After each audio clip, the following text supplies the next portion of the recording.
In 1990, a World Cup got so boring that FIFA had to rewrite the actual rules of the sport. One small change ended up reshaping how every team on Earth plays football today. Football has hundreds of rules. Most of them nobody thinks twice about. But one rule, introduced in 1992, quietly changed the entire identity of the sport. To understand why, we have to go back 2 years earlier. Italy, summer 1990. The World Cup that broke football's patience. 52 matches were played. Only 115 goals were scored across the entire tournament. That's 2.21 goals per game. Still the lowest scoring average in World Cup history. The reason wasn't a lack of talent. It was a tactic. Whenever a team led, they simply passed the ball back to their own goalkeeper. Again and again. Under the old rules, a goalkeeper could pick that pass up with his hands and just hold it. No pressure. No time limit that mattered in practice. The clock simply died.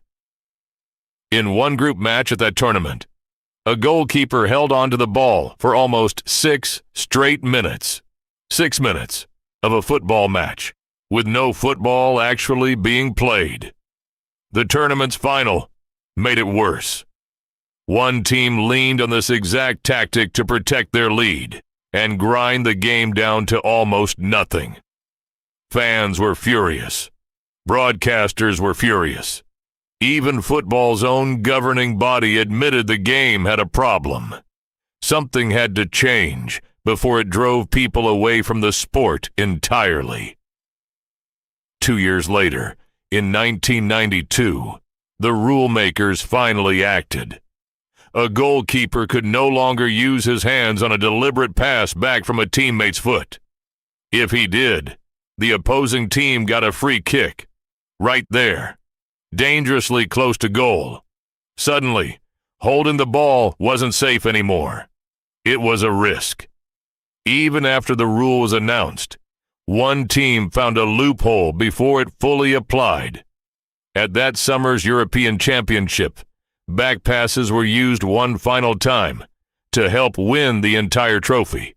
That was the very last time this tactic would ever work at that level. Weeks later, the new rule came into effect, and it never went back. Now here's where it gets interesting. This rule didn't just stop time wasting. It forced every goalkeeper on the planet to learn a completely new skill.